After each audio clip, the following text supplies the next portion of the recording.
Welcome back. Thanks for staying here with us on Live Now from Fox. I'm Brianna Isbell. The time is 9:15 over on the East Coast, 6:15 on the West Coast. A live look right there at the White House over in Washington, D.C. This as President Donald Trump returned to the White House from his Mar-a-Lago residence. And before he departed Air Force One, he stopped and spoke with reporters. Let's listen. Have you made a final decision about what sanctions or tariffs you might impose on Russia and when that might be? We're looking at a lot of things. We have big meetings coming up, as you know, in Saudi Arabia. That's going to include Russia. It'll be Ukraine. We'll see if we can get something done. I'd like to get something done. A lot of people died this week, as you know, in Ukraine. Not only Ukrainians, but Russians. So I think everybody wants to see it get done. We're going to make a lot of progress, I believe, this week. Is President Putin disrespecting you by attacking Ukraine when you're trying to make peace there? Is President Putin disrespecting you by attacking Ukraine when you're trying to make peace there? What did he do? Well, he's attacking Ukraine. Is he disrespecting me? Yeah. Who are you with? I'm Michael Burnbaum, the Washington Post. You've lost a lot of credibility.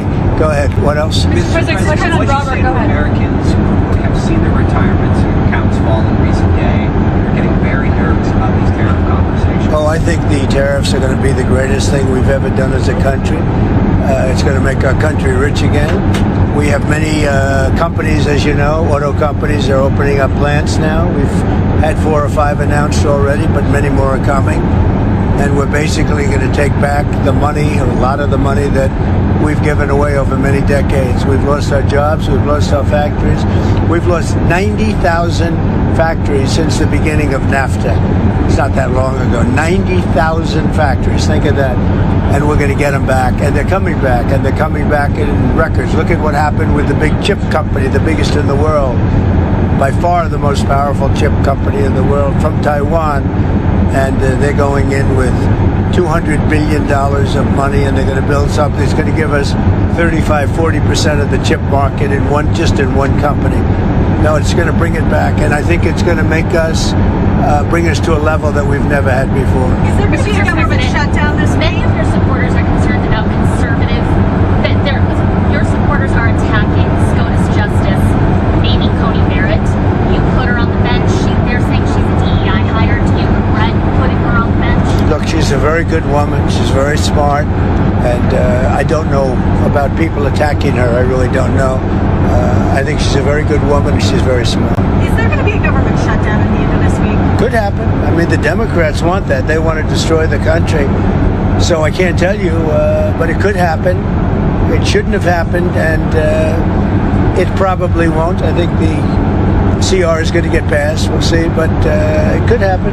You never know. The Democrats are out of control. You saw that the other night during the speech when they wouldn't stand up for 2 of the young ladies were killed by illegal aliens. One with the cancer, the young man with the cancer, and all you want to do is stand up and applaud the man and the boy, the young boy. And nobody's ever seen anything like that. They're out of control. They've lost their minds. Mr. President, are you alarmed by escalatory rhetoric from the Chinese in response to your tariffs? And are you planning to meet with Xi Jinping about trade anytime soon? No, they took that rhetoric back, as you know. They were very tough. And I said, whoa, what's that all about? And that rhetoric was taken back. You know that, right? My question to you is... But if you know that, why would you ask that question? Are you planning to meet with Xi Jinping anytime soon? Yeah, at some point I will. I have a very good relationship with President Xi. Very good. And at some point I'll be meeting with him. Sir, do you think there's going to be a deal on TikTok soon? There could be. We're dealing with 4 different groups. And a lot of people want it, and it's up to me. So there could be. Who are you leaning towards? All 4 are good. Mr. President, you have said there's no feud between your cabinet members and Elon Musk. You Yeah. even had dinner with him last night, Secretary Romeo. However, tensions are high between your cabinet and Mr. Musk. How are you going to simmer down tensions? Does Mr. Musk need to back off? Well, I don't think the tensions are high. Look, Elon's a very arguments. There's not too many contract arguments. You know, contracts have been found. This is much more than just personnel. And we found hundreds of billions of dollars of fraudulent contracts or very wasteful, but I think fraud. I think it's fraud. There was just another plane crash. And I actually think I think really the cabinet, for the most part, I think they get along really well with Elon. There was just another plane crash in Pennsylvania today. Secretary Duffy's big concern is his department is being gutted. He's been, dealing with these crashes ever since he was sworn in. Does he have a legitimate concern? Well, that has nothing to do with the department. That was a small plane, and that would have happened whether you had a big department or a small department, as you understand. It's just they have space like this. They have times when things happen a little bit more often than normal, and then it goes back and you go many years without having a problem. I'll tell you, I think the Southwest pilot did a fantastic job last week when he lifted that plane off the air, because if he put the brakes on, that wouldn't have been good.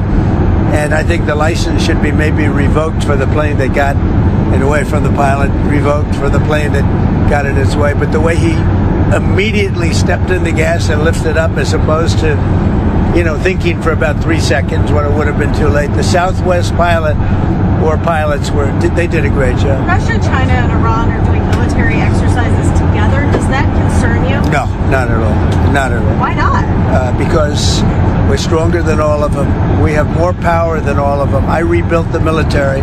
Unfortunately, Biden did nothing with it, but I rebuilt the military. But we don't want to even talk about that. I think if you look at what's happening and if you see what we've done, and if you see where we've come, and let's see what happens with the whole Russia-Ukraine thing. I think you're going to have eventually, and maybe not in the distant future, you're going to have some pretty good results coming out of Saudi Arabia this week. Are you going to resume aid to Ukraine if they sign the minerals deal?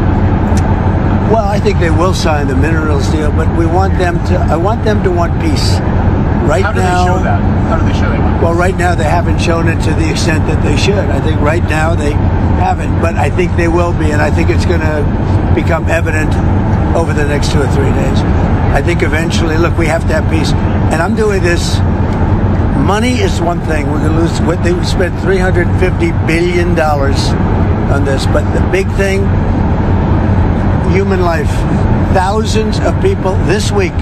Thousands of young soldiers died this week. Hundreds of people died in cities in Ukraine. And we got to get it stopped. It would have never happened if I was president, and it didn't happen. This was not going to happen. By the way, October 7th wouldn't have happened. Inflation wouldn't have happened. The Afghanistan, the way not that they left, but the way that they left, it looks so bad. Probably the most embarrassing day in the history of our country.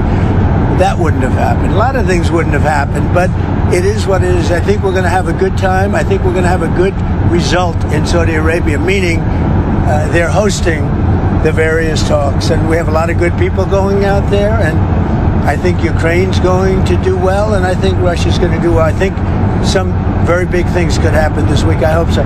So 2,000 people, at least 2,000 young soldiers have died this week. And this is almost on a constant basis, a couple of thousand soldiers a week. It's a killing field, and we got to stop it. And if I can stop it, I'll be very happy. Would you consider lifting the intel pause on Ukraine? What does Ukraine have? Well, we just about have. I mean, we really just about have. And we want to do anything we can to get Ukraine to be serious about getting something done. I say they don't have the cards. Nobody really has the cards. Russia doesn't have the cards. They don't have. What you have to do is you have to make a deal. And you have to stop the killing. It's a senseless war. And we're going to get it stopped. You hesitated with Maria Bartiromo. Where are we? Are we just about? We're just about ready to land. Are you worried about a recession? Maria Bartiromo asked you, and you kind of hesitated.